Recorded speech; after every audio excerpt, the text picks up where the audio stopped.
Un garçon nommé Brandon se plaint à sa mère que les gens n'arrêtent pas de le traiter de gros, mais elle l'encourage en lui disant que Dieu a une raison de l'avoir fait ainsi.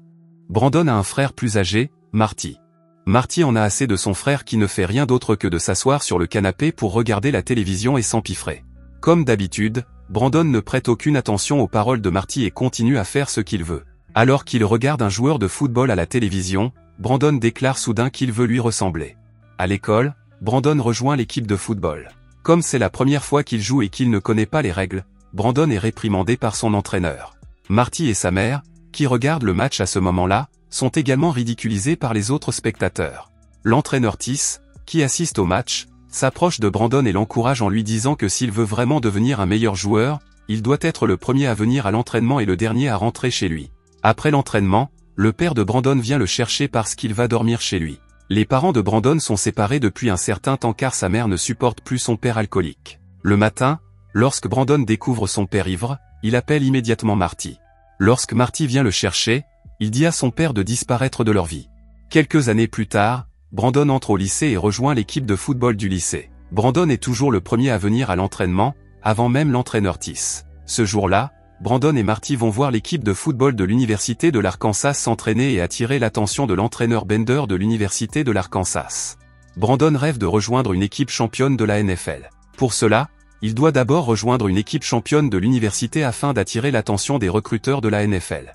Et c'est la raison pour laquelle Brandon a contacté le coach Bender. Il prétend que Brandon n'a pas le poids nécessaire pour jouer dans l'équipe.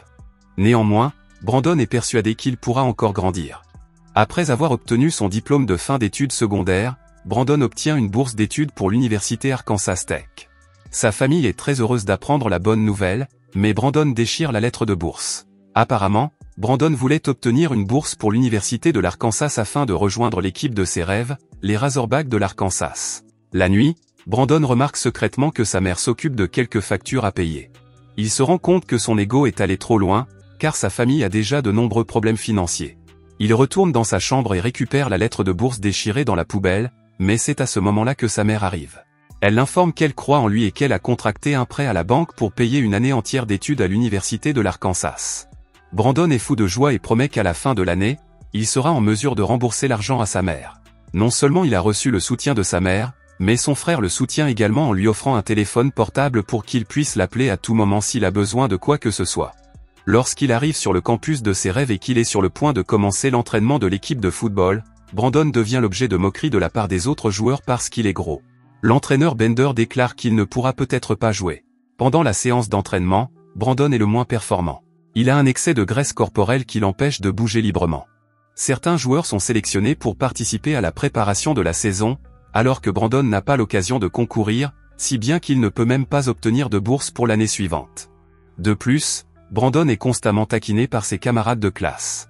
Brandon est considéré comme étrange en raison de ses engagements quotidiens et comme un fils à maman parce qu'il rencontre sa mère chaque semaine. Brandon se sent coupable vis-à-vis de sa mère, mais celle-ci continue à avoir espoir en lui. De retour à l'université, il s'entraîne comme d'habitude, mais manque de blesser un joueur.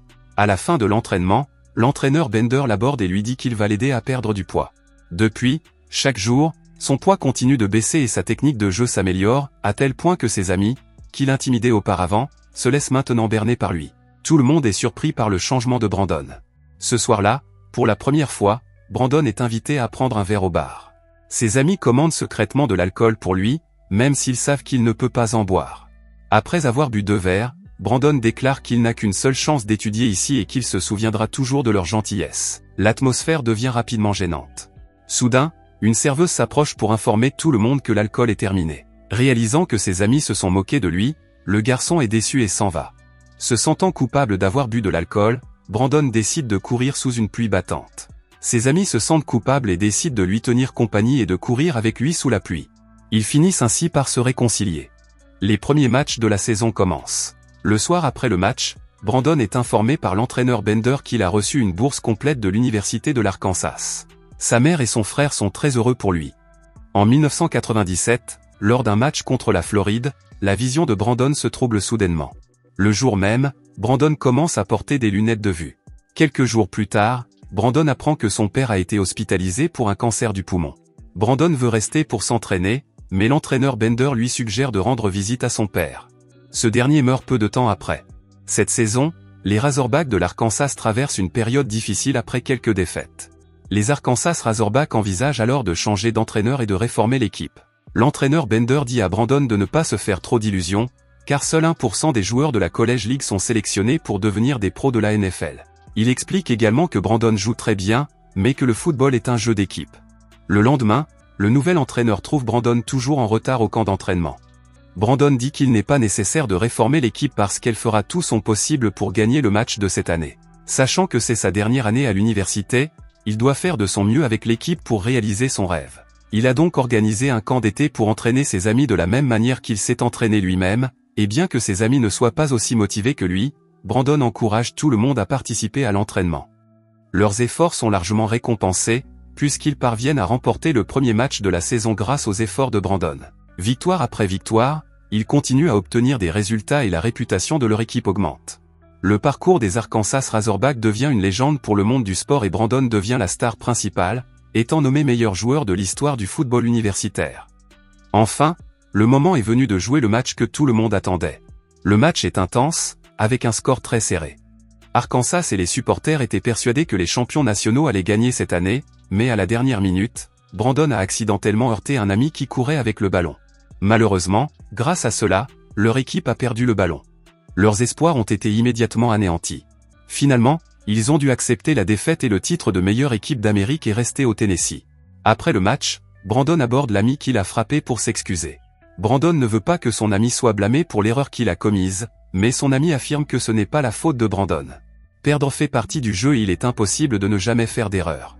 Brandon pleure alors dans les bras de l'entraîneur Bender.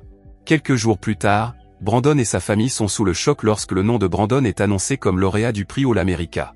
Brandon et sa famille sont extrêmement heureux de cette nouvelle, et bien sûr, Brandon est immédiatement recruté par les Indianapolis Colts. Après avoir officiellement rejoint l'équipe, il est, contre toute attente, nommé titulaire pour la saison suivante. Son entraîneur dit que ce n'était pas facile parce que Brandon avait travaillé dur pendant des années pour l'obtenir. Quelque temps plus tard, Brandon a retrouvé son entraîneur et ses coéquipiers dans l'Arkansas. Il avait été invité à participer à sa fête d'adieu. Brandon admet que son pays lui manque toujours lorsqu'il arrive en Arkansas. Il rentre ensuite chez lui en voiture et, au même moment, Marty est également sur le chemin du retour. Dès son arrivée, Marty est surpris par des voitures de police garées sous le porche et par la voix hystérique de sa mère provenant de la maison. Il s'avère que la police est venue l'informer que Brandon a eu un accident de voiture dans lequel il a perdu la vie. Cette nouvelle bouleverse le bonheur de Marty. Il ne pensait pas que Brandon partirait si vite, à seulement 22 ans, alors qu'il venait de réaliser son rêve de rejoindre une équipe de la NFL. Lors des funérailles, Marty demande à sa mère pourquoi Brandon, qui avait travaillé si dur et qui était sur le point de profiter des résultats, a été enlevé si rapidement par Dieu. Sa mère lui répond que la réponse à cette question ne se trouve que dans la vie de Brandon. Au début, elle n'arrivait pas à accepter le fait que Brandon soit parti si vite, mais elle s'est ensuite rendue compte qu'il avait réussi à inspirer des milliers de personnes. Par la suite, l'université de l'Arkansas a accordé 18 bourses d'études, dont l'une était destinée à un joueur de football talentueux. La fondation Brandon a également été créée pour aider les enfants malvoyants et leur offrir des billets gratuits pour les matchs de football. Marty a également construit le Brandon Football Camp où se déroulent les séances d'entraînement. Le casier de Brandon est conservé depuis 1999 comme souvenir pour les joueurs des Razorbacks de l'Arkansas. Merci d'avoir regardé. Si vous avez aimé la vidéo et que vous souhaitez aider la chaîne à grandir, laissez un like, un commentaire et abonnez-vous.